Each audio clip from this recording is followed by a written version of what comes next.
Alvíceras, alvíceras. Bom, estamos voltando com as gravações do nosso curso de introdução ao estudo do Novo Testamento grego, já depois de mais de 3 dezenas de aulas sobre diversas, com diversas ênfases, em diversos assuntos.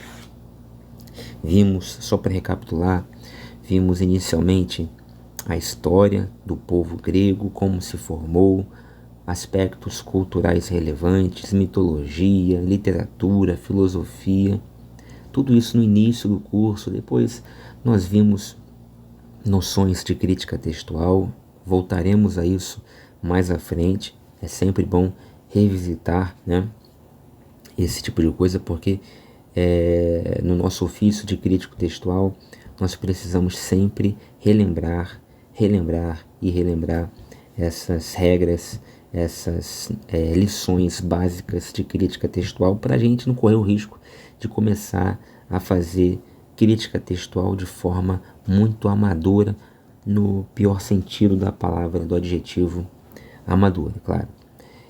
E, enfim, depois indo já para o final, os últimos vídeos que gravamos no ano passado e retrasado foram vídeos já de colocar a crítica textual em prática, ou seja, a gente pegou várias passagens do Novo Testamento, tendo como base o livro O Texto do Novo Testamento, de Kurt Barbara Alland, e claro, a gente viu também ali muitas passagens do Novo Testamento com erros típicos, são erros que existem em várias passagens do Novo Testamento.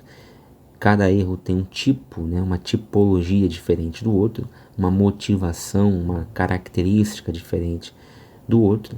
Então a gente pensou, a gente já fez um apanhado assim rápido de 1 ou 2 erros por tipo de erro, um ou 2 versículos para analisar no grego, no original grego e no português também, isso para cada tipo de erro. Então a gente pegou várias passagens e, claro, a gente viu também, aprendemos isso, e assim, só aqui no nosso canal, você não vai ver em lugar nenhum na internet em língua portuguesa. A gente viu também a história da tradução do texto grego para a língua portuguesa, da formação do Novo Testamento grego. E outra coisa importantíssima que você também não vê em lugar nenhum na internet, a gente teve um rápido curso de manuscritologia, Você aprendeu, você conheceu os principais manuscritos, você aprendeu a identificá-los, você aprendeu a ler o aparato crítico, tanto do Nestle Aland, do Novo Testamento Grece, como também do The Greek New Testament, entre outros. Quer dizer, vou parar por aqui porque eu já estou aí há alguns minutos falando somente sobre o que a gente já fez. Mas o objetivo aqui é falar, trazer algo novo hoje para vocês, O que eu proponho hoje é o seguinte: nós iniciarmos uma série de leitura comentada de outras passagens do Novo Testamento, talvez menos assim emblemáticas do que aquelas que já vimos, que eram mais importantes, eram mais assim graves até, como por exemplo a omissão de todo o último capítulo do Evangelho de João no texto original, o acréscimo desse último capítulo inteiro, ou então o acréscimo, a criação da parábola da mulher adúltera, quer dizer, coisas que chocam, ou então a omissão dos últimos versículos do último capítulo do Evangelho de Marcos. Quer dizer, são coisas mais graves, mais comentadas, mais assim famosas no campo da crítica textual do Novo Testamento. Agora a gente vai dar uma sequência a outras passagens, muitas passagens do Novo Testamento que não necessariamente tem erros. Algumas vão ter erros, algumas vão ser falhas, que algumas até continuam até hoje em muitas Bíblias. Vai ter Bíblia que vai acertar, outra que vai errar, mas também vai ter a maioria. A maioria vai ser formada não por erros, mas sim por opções tradutivas, que se há uma opção tradutiva Eu quero que você entenda com essa expressão que, ou seja, não é errado aquele que não optou por aquela opção tradutiva. A Bíblia, né, o tradutor que optou por uma outra, ele apenas optou por uma outra opção, que também é correta, igualmente correta, ok? E aí é bom que a gente vai ficando já experimentado no universo das traduções e tudo mais. Então a gente vai usar nessa nova sequência de vídeos, nessa nova série de vídeos do nosso curso de introdução ao Novo Testamento, a gente vai usar como base 2 livros, tá ok? A gente vai usar primeiramente Variantes Textuais do Novo Testamento, de Roger Olmanson, tá? Que é, no caso, a que eu tenho em mãos aqui é a versão, né, a edição que se baseia na 4ª edição do The Greek New Testament. Sabemos, porém, que já temos já há algum tempo a 5ª edição do The Greek New Testament, mas não tem problema, não estaremos desatualizados aqui. E o outro livro que eu vou tomar como base é o Vincent, né, no volume 1, CPAD, tá? Que vai... E volume 1 e volume 2 também, né? É uma pena que a CPAD não tenha publicado ainda, que eu saiba, o volume 3 do Vincent. Mas usaremos um Vincent que participou da tradução, tá, da Bíblia de Jerusalém francesa, a primeira, tá bom? E o Roger Olmanson, que é autoridade, grande autoridade também em grego no mundo, e ele que faz esse livro que busca detalhar, né, as variantes textuais do Novo Testamento grego, tá? E no caso esse livro é da editora SBB, ok? Aqui no Brasil. Então hoje nós traremos na tela, você vê o Evangelho de Mateus, claro. Começaremos na ordem literária que vem mesmo, começando por Mateus até Apocalipse, e nós não vamos começar pelo versículo 1, né? Eu vou depois tratar do versículo 1 também, mas eu decidi inverter. Hoje nós vamos começar pelos versículos 5º, 6º, 7º e 8º, especialmente o 5º e o 6º, porque é um pouco menor. O versículo 1 nós teremos mais coisas para falar talvez, e eu vou deixar, tá, para depois. Não, a gente não vai seguir aqui uma ordem necessariamente versículo por versículo, esse não é o objetivo. A gente vai até seguir a ordem dos livros, mas eu posso estar eventualmente pulando um versículo, saltando alguns versículos, ok? Então vamos ler primeiro o texto em língua portuguesa, depois a gente vai ler o texto em grego, vamos ler também em latim, só como aparato, como apoio, e aí depois a gente passa para os comentários. O texto em língua portuguesa eu vou trazer na versão da LTT, tá? Pode ser qualquer outra, mas eu aqui tenho já aberta a LTT, então vou aproveitar a versão LTT 2018, tá? E diz assim, versículo 5º: E de Raabe Salmão gerou Boaz, e de Rute Boaz gerou Obed, e Obed gerou Jessé, e Jessé gerou Davi, o rei. E Jessé gerou Davi, o rei. E daquela que tinha sido a esposa de Urias, o rei Davi gerou Salomão. Versículo 7º: E Salomão gerou Roboão, e Roboão gerou Abias. E Abias gerou Asa. Versículo 8º: E Asa gerou Josafá, e Josafá gerou Jorão, e Jorão gerou Uzias. E Uzias gerou Jotão, e Jotão gerou Acás, e Acás gerou Ezequias. E aí continua. Temos aqui a famosa genealogia de Mateus. Pegamos aqui no meio do caminho, né? Ela começa antes e termina depois do texto que a gente escolheu para ler. Antes de passarmos para o latim, vamos só aproveitar a nota 213 da LTT, né? Ele vai fazer um rápido comentário aqui, ó. Manuscritos alexandrinos, texto crítico, bíblias moderninhas, absurdamente, introduzem e adotam os errados nomes Asaf, ao invés de Asa, e Amós, né? O Asaf no versículo 7º, e Amós no versículo 10, ao invés de Amon, na genealogia de Jesus. Bom, aí ele encaminha para o Wilbur Pickering, claro, né? Já vimos isso aí em outros vídeos. A Bíblia LTT ela é baseada totalmente na família, claro, no texto de Receptus, e também com apoio na família 35 de Wilbur Pickering, brasileiro Wilbur Pickering, tá? Não vamos aqui nos deter mais sobre Wilbur Pickering e também a qualidade e a característica do Textus Receptus e do texto crítico. Já falamos muito sobre isso. Só para você verificar aí que a LTT vai chamar atenção para dois nomes, Asaf e Amós, no versículo 7 o primeiro, no versículo 10 o segundo.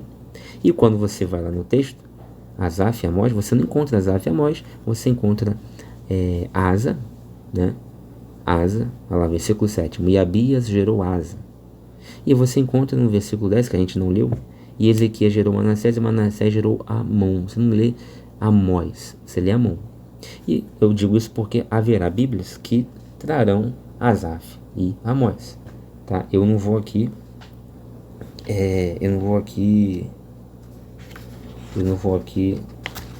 pegar Bíblia por Bíblia para poder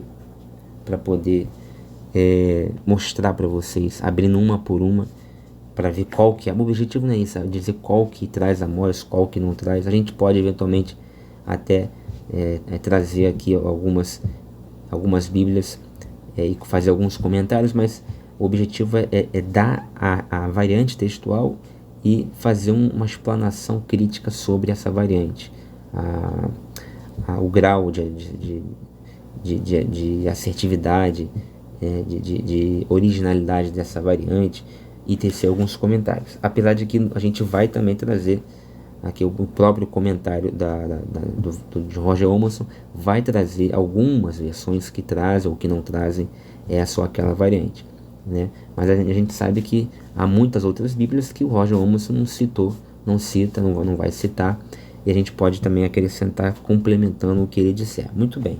Então, lemos aí o texto em português, vimos que é a genealogia de Mateus, e nesse texto, nesse fragmento que nós lemos, nós vimos que alguns nomes são citados como antepassados de Jesus. Entre eles, dois nomes geraram uma polêmica inicial. Já lemos a nota da LTT, que são os nomes de Asa, né?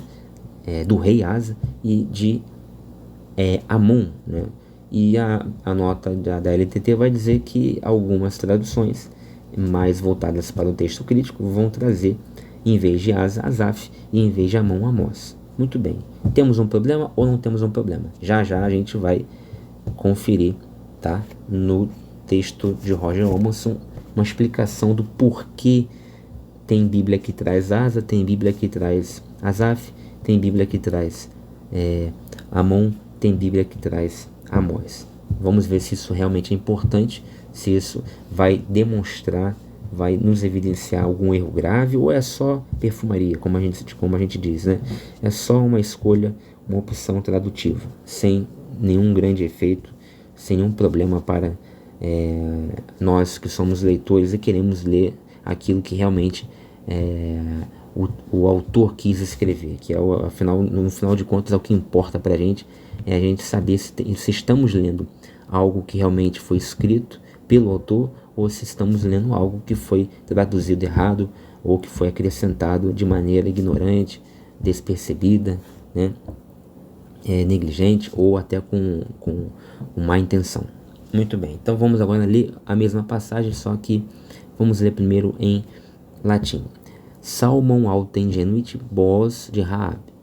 Boaz autem genuit Obed ex Ruth. Então, ou seja, Obed, né? Boaz gerou Obed da Ruth, né? A partir de Ruth, ex Ruth. Obed autem genuit Jessé, autem genuit David Regen, ou seja, o rei Davi. David autem genuit Salomonem ex que fuit Uria. Ou seja, Davi gerou Salomão da que, ou seja, ex da que fora, né? O verbo ser aí no mais que perfeito, a gente traduz para o mais que perfeito, ou seja, da que fora que fuit Uria, esposa de Urias. Muito bem. E aí ele continua O importante é só você ir para o versículo 7, ele dá em latim asa, ele não dá asaf, tá? E ele vai dar, no versículo 10, ele vai dar Amon, não vai dar Amós, tá? Então ele vai dar exatamente o que dá a versão LTT, tá? Beleza. Então agora vamos para o texto grego. Salmon de Egenes Tomboes, Ekte Rahab, né? Rahab, Boes de Egenes Yobed, Ektes Ruth, ou seja, Ruth, Yobed, de Egenesenton Yessé. Yessé de Egenesenton David, Tom Basileia, o rei. David de Egenesenton Solomona, Ektes tu Uriu, ou seja, daqui, daqui, esse ex, né, em grego é o ek, em latim é o ex, daqui, ó o tes aí, que é o artigo feminino, tes, daqui, daquela, que for esposa de Urias, que é essa que for esposa de, está subentendido. É como se a gente fosse traduzir ao pé da letra, da de Urias, ou seja, da esposa, aí você bota entre parênteses esposa, porque não existe no texto escrito a palavra esposa, da esposa de Urias, tá? E aí ele continua também, só que no grego ele vai dar Asaf, veja lá no versículo 7, a última palavra do versículo 7 é Asaf, não é Asa. Opa, então o texto grego, pelo menos aqui o do Barar, né, vai trazer Asaf. O texto em latim, Nova Vulgata, Neovulgata, vai trazer Asa. A LTT 2018 vai trazer Asa. Então, isso é só para você entender que cada texto vai trazer ou Asa ou Asaf. Não é uma coisa, não é uma concordância geral, não, tá? Há discordâncias aqui. Isso é normal. E claro, vai ter texto grego, diferente desse que a gente está vendo, que é o Bara, que vai trazer Asa também, né? Vai ter de tudo, tá? Vai ter de tudo aqui. Mesma coisa com Amós. E no versículo 10º, em grego, o que a gente tem? Amós ou Amon? Amós ou Amon? A gente tem Amós. No grego, nesse texto Bara, a gente tem Amós. No latim, a gente tem Amon. Na LTT tem Amon. Enfim, na sua Bíblia que você tem aí, vê lá o que você tem lá. É Amós ou Amon? É Asaf ou Asa, tá? Esse exercício que é legal a gente fazer. É só assim que a gente vai ficando craque em crítica textual. Beleza.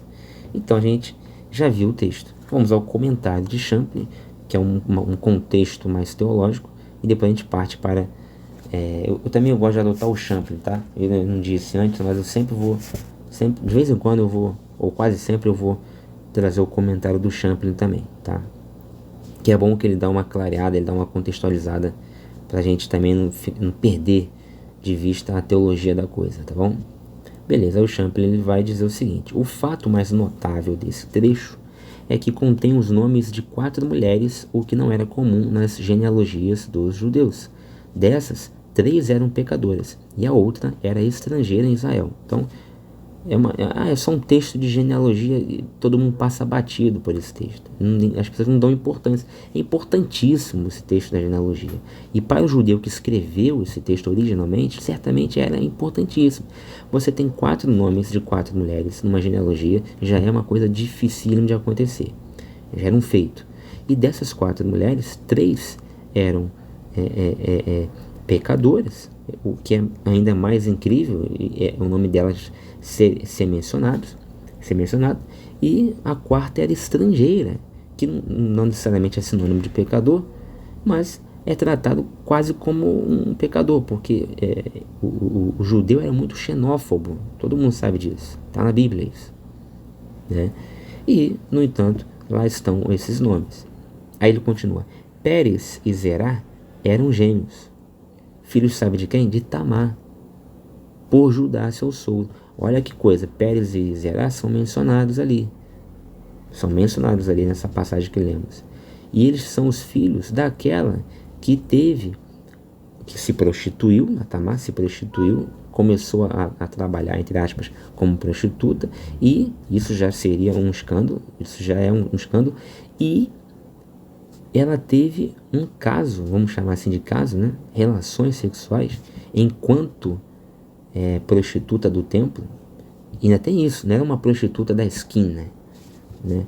Não, ela era uma hieródola. E hieródola era uma prostituta do templo, e do templo não é de Deus não, claro, evidente. É de um outro Deus. Então ela era uma, assim, em outras palavras, ela depois que ela, lembra que ela casou com um dos filhos de Tamar, que provavelmente, não provavelmente, mas com alguma chance era gay, é um dos primeiros homossexuais da Bíblia. Claro que não está escrito isso na Bíblia, mas por algum motivo ele não conseguia comer a Tamar, tá? E evitava e gozava fora, que era o Onã. E o Onã, daí que vem o onanismo, né? Que é a prática de gozar fora no chão, gozar no chão. Que a Igreja Católica recrimina, sempre recriminou com muita veemência. Sempre deixo como orientação, como referência bibliográfica, aquele livro da Jutta Henke Heinemann, Eunucos pelo Reino de Deus, onde ela vai trazer as informações sobre o onanismo. Tem um capítulo só sobre o onanismo. Muito bem, voltando. Então, o que acontece? E aí ela depois vai também, o outro filho também, que no caso o cunhado dela, também não sapeca ela. Aí depois de dois irmãos, dois filhos de Judá passar a pecar, tá? Mas ninguém sapecou a mulher, não sei se era feia pra cacete, não sei o que era. Você dizer que depois, ó, vou mandar o terceiro, que era um adolescente, uma criança, né? Até que era o mais novo, né? Eu tenho um vídeo gravado sobre isso na minha playlist sobre Gênesis, no capítulo 38. E aí você vê lá com mais detalhes, tá? Mas aí o que acontece? Aí o camarada, a criança vai crescendo e tal, viram já um adulto, ou quase isso. Ele fora prometido para Tamar, também deu para trás, não quis. Não sei se é todo mundo gay, se a mulher era feia pra cacete. Você dizer que ninguém queria comer a mulher. E aí ela ficou puta, porque, porra, caraca, eu saio da casa do meu pai, vou morar na casa do cara, né? Do Judá. Para ser mulher do filho dele. Aí ninguém me come, o outro não me come, aí o terceiro também não me come, ninguém quer me comer, ninguém quer fazer filho de mim, e fico na merda. E naquela época isso era vexaminoso, né? Vexatório, né? O famoso ficar pra titia, só que naquela época era 10 vezes pior, né? E aí, cara, hoje até, se duvidar, até orgulho ficar pra titia, né? Depende as coisas mudam. Mas aí aquilo era grave pra cacete naquela época. O que aconteceu? Aconteceu que ela, então tá bom, então vou me vingar, né? Então tá bom, então eu vou ter esse filho. Se não é com os filhos do Judá, eu vou armar uma arapuca pra cima do Judá.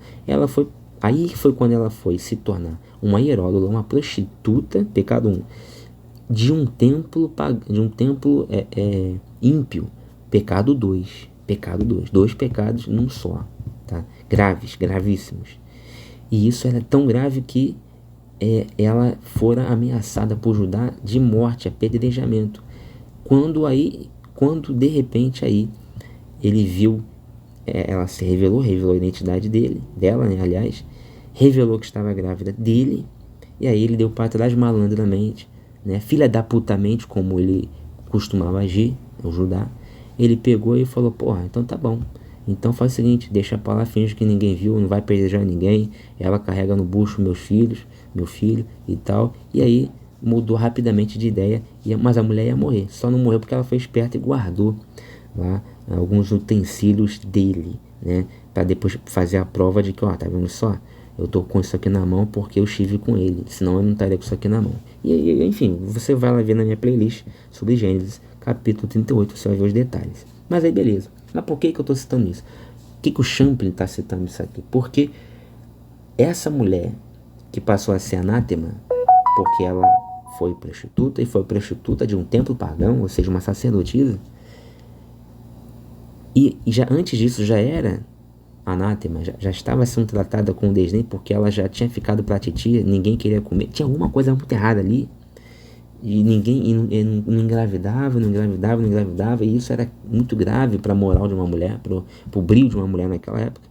Cara, é dessa mulher 2, 3, 4 vezes anátema, 2, 3 vezes, 4 vezes desgraçada, que nasceram, no caso, 2 gêmeos, Pérez e Zerá, e que estes ditos cujos, né, estão figurando na genealogia do Salvador, bacana, do Salvador Jesus, né? Então, quer dizer, começamos mencionando aí a presença de 4 mulheres, 3 pecadoras, né, e uma estrangeira, e agora 2 camaradas, 2 homens que são filhos de uma mulher 3, 4 vezes desgraçada, por conta disso tudo que eu falei. Olha que coisa! E dali que vai vir Jesus. Tem também a própria aquela outra também, a prostituta, né, que é mencionada ali na Raabe, né, tem a própria Raabe, quer dizer, tem um monte de gente ali que é mencionada aí na genealogia de Jesus. Quando você vai ver, entendeu? Quando você vai ver, seriam pessoas que seriam assim totalmente mal faladas, maltratadas, né, com a moral social lá embaixo, né, que a sociedade devia olhar com muito desdém. Aí ele continua: o relato se encontra em Gênesis 38, do 13 ao 26. Talvez o autor tenha introduzido tais detalhes para mostrar a graça de Deus que opera seus milagres a despeito das circunstâncias criadas pelo homem. O maior milagre que o autor passa a demonstrar é o nascimento virginal de Jesus. Raabe, no versículo 5º, era prostituta, olha só, e gentia. Ou seja, prostituta, crime 1. Tá? Crime assim, na visão daqueles idiotas daquela época. Crime 1. Gentia, crime 2. Né? Raabe era prostituta e gentia. Tamar, né, que ela não figura ela até figura também na descendência de Jesus, de uma certa forma, porque Pérez e como é que é o nome do outro? Pérez e Zerá, filhos dela, estão ali, né? Ela figura, o nome dela não é mencionado, mas o nome do pai do pai dos filhos dela né, Judá, mas ela contribui com os filhos. Então, quer dizer, tem a Tamar, tem agora a Raabe, que é a prostituta e gentia, né? Depois, claro que depois ela entra em contato com Israel, né?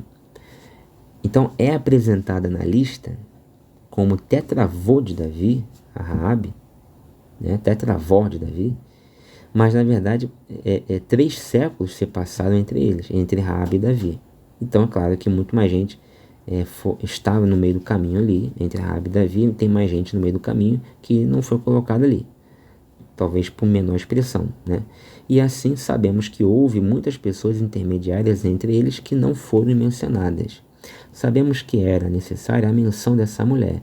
Disso se deduz que, além do fato de desejar mostrar a graça ou o poder de Deus cumprindo os seus propósitos, operando seus milagres, apesar das circunstâncias criadas pelo homem, o autor também queria mostrar algo da graça de Deus aos homens de modo geral.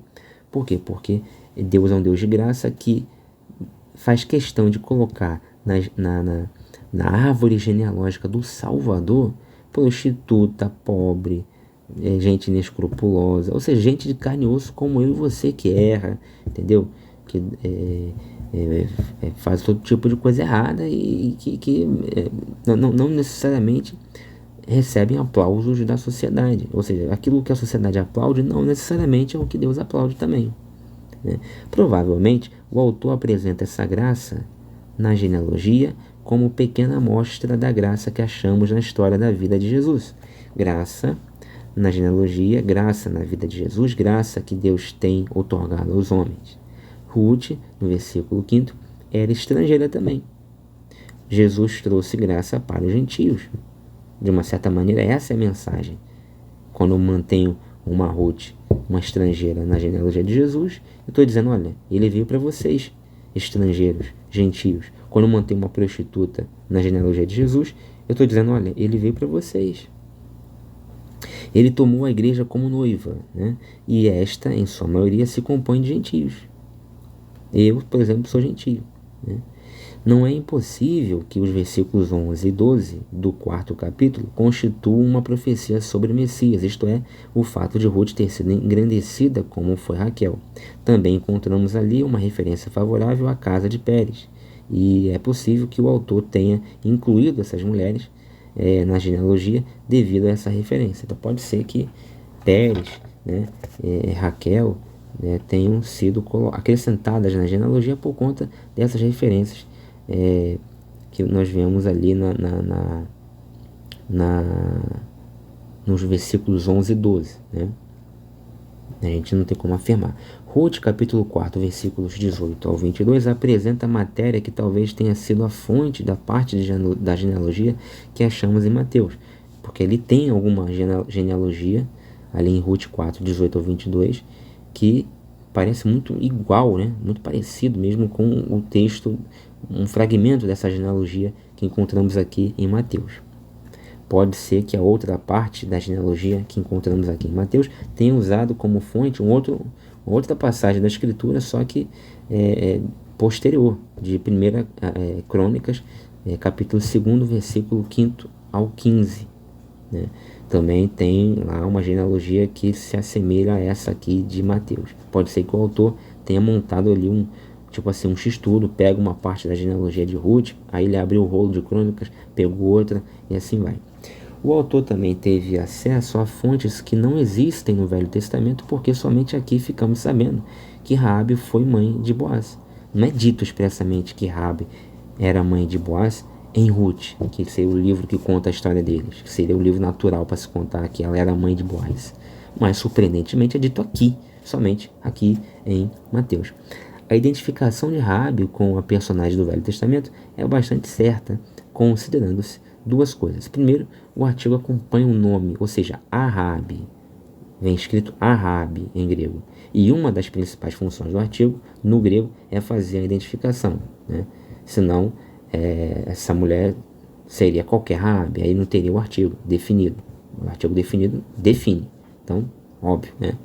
Segundo, é provável que, se não fosse aquela Raabe que conhecemos, haveria uma outra explicação, né? Mas não tem essa explicação, então é aquela Raabe mesmo. O autor também menciona Tamar, o que prova que não procurava evitar elementos estranhos na genealogia de Jesus, né? Elementos estranhos, ou seja, elementos moralmente improváveis, né? O que é moralmente provável? É só citar judeu na genealogia de Jesus, só judeu, só homem, né? Só judeu e só homem. Ah não, você tem judia, você tem gentia, você tem prostituta, você tem de tudo. Muito bem. Bom, basicamente é isso. Agora vamos para o texto. Vamos para o texto.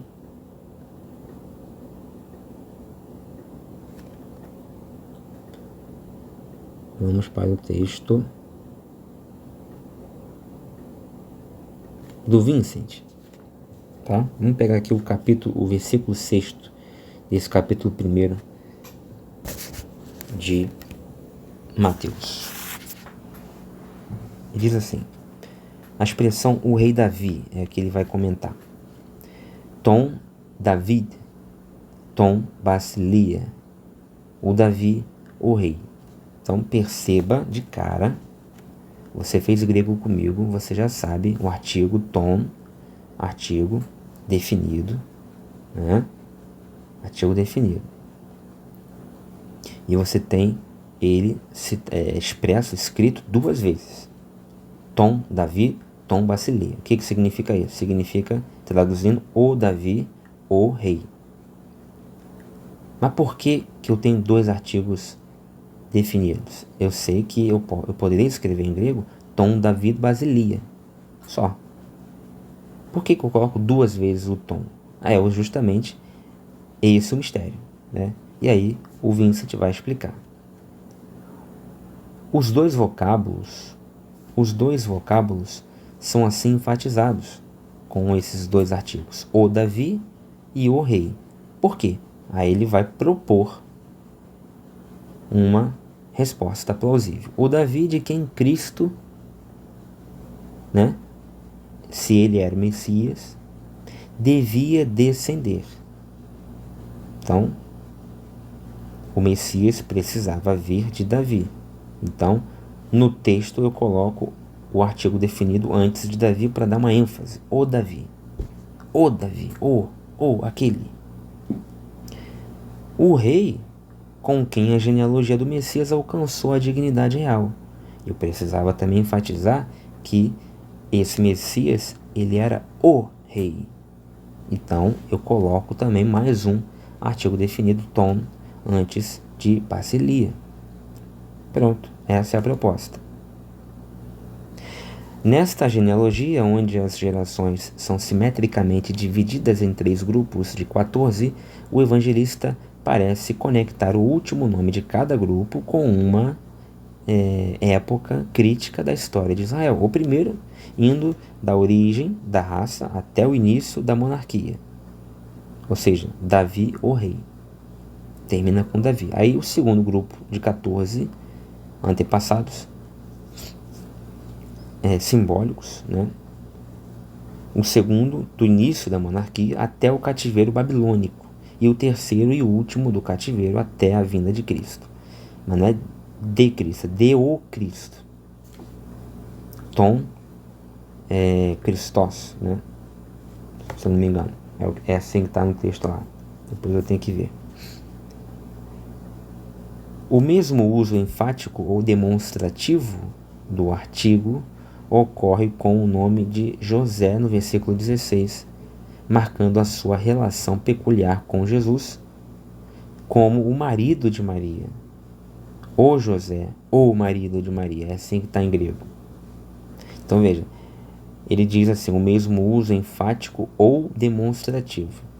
Não é o ei, tá, Vincent? Não é o ei. O mesmo uso enfático e demonstrativo. Por quê? Porque esse uso duplo do artigo, que não é necessário, a não ser que você queira dar uma ênfase, porque você pode escrever um artigo para 2 substantivos.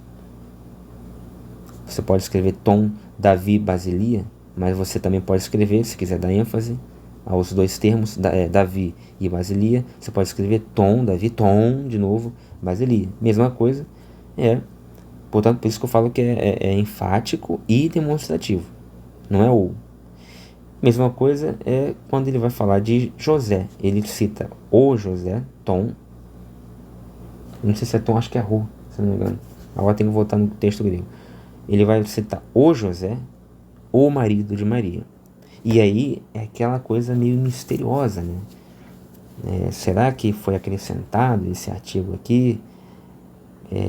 Porque aquela coisa, a veneração a Maria, por mais que os protestantes reclamem, eu não venero Maria, eu não oro para Maria, né? Nem acredito que ela pode me ouvir. Mas eu tenho que admitir que o culto a Maria, a veneração do Lia, né? Não é, em alguns casos hoje também é latria. Na história da igreja foi latria. Mas na maior parte das vezes, esmagadora maioria das vezes, é um culto do Lia apenas, de veneração, não de idolatração, de adoração, né? Mas esse culto de veneração a Maria, ele é muito antigo, mas é quase tão antigo, ou até tão antigo quanto, né, a igreja primitiva. Remonta aos primeiros tempos da igreja. A gente vê isso na minha playlist da História da Igreja de Cristo, onde eu leio o livro de Daniel Ropes. Mas aí é outro papo. Mas está aqui, realmente, no texto de Mateus, o José, o marido de Maria. E é colocado José, tipo assim, é José de Maria, né? Ou seja, que José? Ah, não, José. Mas não conhece esse José? Não, é o José de Maria. Ah, tá. Ou seja, José é colocado em termos de popularidade, de importância na hierarquia, na genealogia, como estando abaixo de Maria, tá? É como se, claro, José é citado também, mas ele é citado se referenciando a Maria, ou José ou o marido de Maria, porque se o contrário fosse, seria e Maria, a esposa de José. Mas não, José é colocado como o marido de Maria. Então, o holofote, o enfoque fica sobre a Maria. E isso é interessante porque talvez, quem sabe, pode estar apontando para uma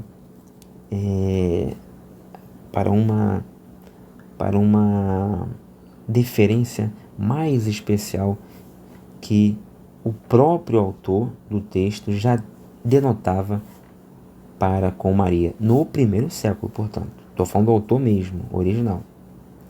Se esse texto não foi acrescentado a posteriori. Porque se foi acrescentado a posteriori, se ele foi mexido, a gente não sabe, aí pode ter sido mexido em qualquer dos primeiros séculos, quaisquer dos primeiros séculos da era cristã, provavelmente, ali século IV ou até depois. Aí a gente não tem como saber, tá? Mas seja como for, é interessante notar que esse duplo uso do artigo só acontece nessa genealogia toda de Mateus, só acontece quando vai se referir a Davi, a Jesus como o rei e o descendente de Davi, e a José como o marido de Maria. Muito bem, isso é Vincent. Agora vamos, para terminar, vamos para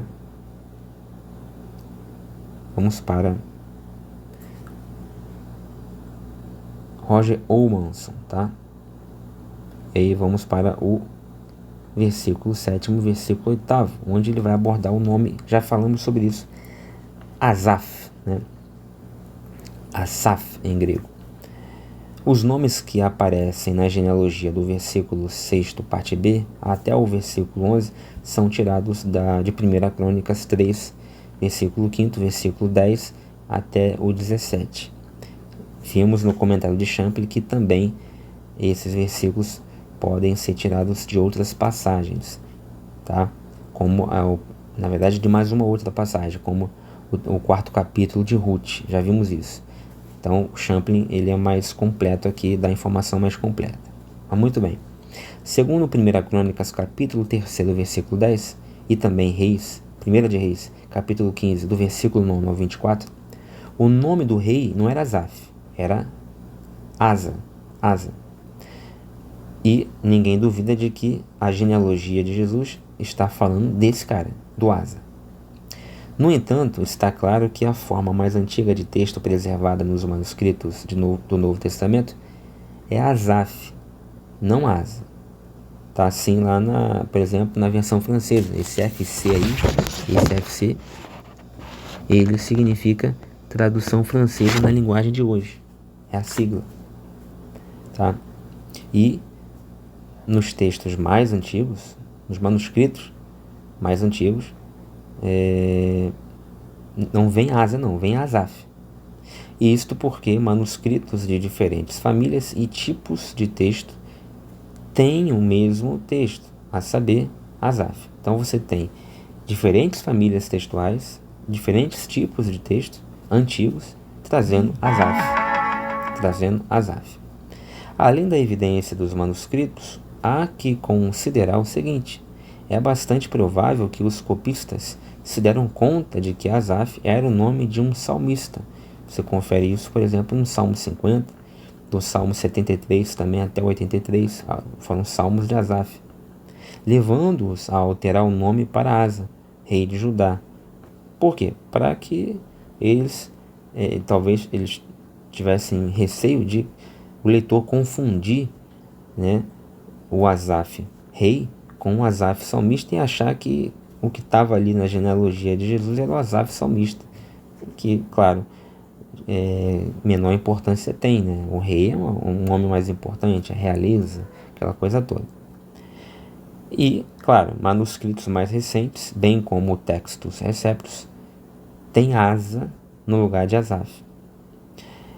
Óbvio que também quero acrescentar aqui uma outra coisa que todos esqueceram, o Vincent esqueceu, o Roger Olmanson esqueceu, ninguém mencionou até agora, que eu tenha lido, que eu tenha acompanhado, que é a questão do próprio apócope, que é muito comum acontecer em traduções de uma língua para outra, na própria evolução da língua, né? O que é o apócope? Apócope é a queda, né? A queda de uma consoante, ou de uma letra, enfim, vogal, no final da palavra. O Asaf, ou seja, esse som de F, ele perde uma âncora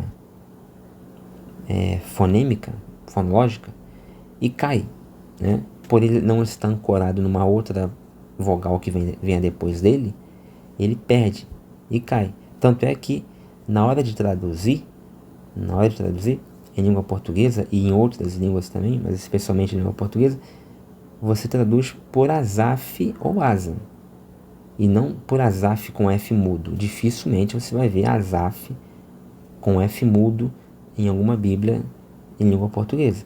Por quê? Porque ou você põe o E depois do F, e aí você dá âncora ao F para que ele não caia, do ponto de vista fonológico, tá? Asaf. Ou você tira o E, tira também o F e deixa asa, como em algumas Bíblias. Tá? Então, até por conta desse F aí, mal ancorado, digamos assim, mudo, né? Quase mudo no final da palavra Asaf, pode ser que os tradutores tenham retirado logo de vez esse F e colocado asa. Pode ser isso também. Alguns intérpretes entendem que é muito pouco provável que o autor desse evangelho tenha anotado essa lista de nomes sem consultar os nomes dos reis no Antigo Testamento, porque eram textos mais antigos do que o evangelho de Mateus. E pessoas que escreveram o evangelho de Mateus, ou o próprio Mateus, né? Claro, certamente conhecia, né, os textos veterotestamentários. Certamente foi lá para conferir, né? Assim, pensam que o nome Asaf deve ser um antigo erro de cópia feito por um copista que colocou o nome Asaf em lugar de Asa.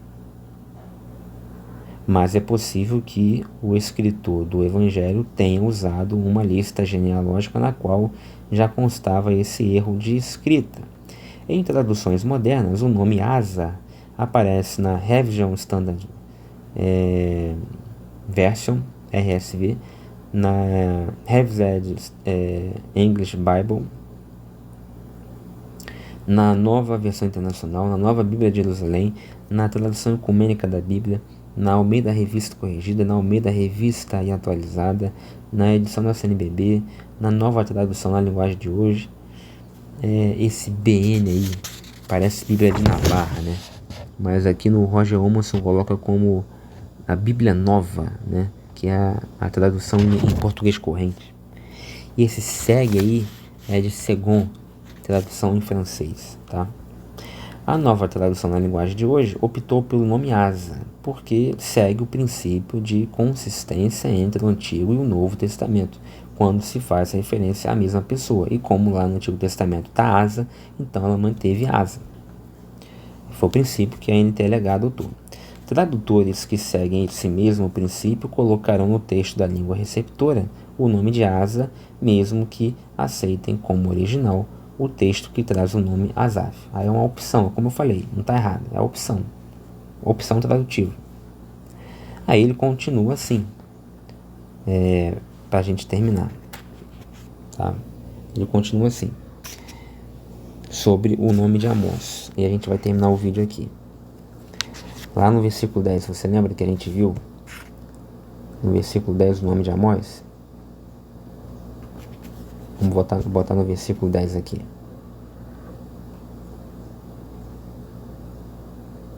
Olha lá. E Ezequias gerou Manassés, e Manassés gerou Amon. Esse Amon, ele ora traduzido como Amon, ora como Amós. Então, há também, veja que Asaf, a variante textual que traz Asaf, em vez de Asa, ela tem aí um grau de certeza B. Lembrando que o grau de certeza A é grau de certeza máximo. Aquela variante é que acerta. Grau de certeza B tem uma grande chance de ser acerta, mas pode também não ser acerta. E aí vai caindo, né? Então é um grau de certeza elevado, porém não máximo. Mesma coisa Amós. A variante que traz Amós em lugar de Amon é uma variante que tem um grau de certeza alto, mas não é garantido que seja Amós. Pode ser Amon. O apoio textual para Amós é praticamente o mesmo que existe para Asaf, nos versículos 7 e 8. Com base nesse maciço apoio de manuscritos, Amós tem tudo para ser o texto original.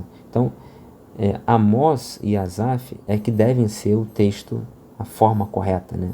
Com base no apoio enorme dos manuscritos. No entanto, Amós é um erro, aparecendo em lugar de Amon, o nome do rei de Judá. Opa, então aqui revelação. Amós, por ter um grande apoio dos manuscritos, era para ser o certo, mas aí o Roger Amos vai dizer que não é certo não.